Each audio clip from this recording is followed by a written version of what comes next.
వచ్చే వరస్ట్ వర్షం బల్కంపేట దగ్గర ఉన్నాం guys.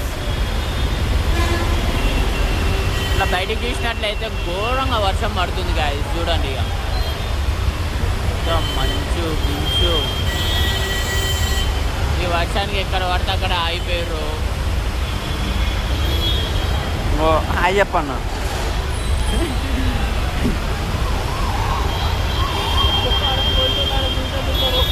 ఎవడున్నారు పోలీసుడు?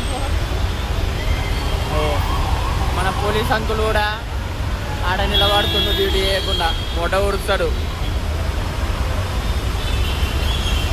Hi guys, flower bouquets. కానీ ఈ జల్లు అయితే ఏదైతుందో మస్తు అనిపిస్తుంది గాయస్. చల్లగా తాకుతుంది. అన్న మంచిగా ఉన్నాడు.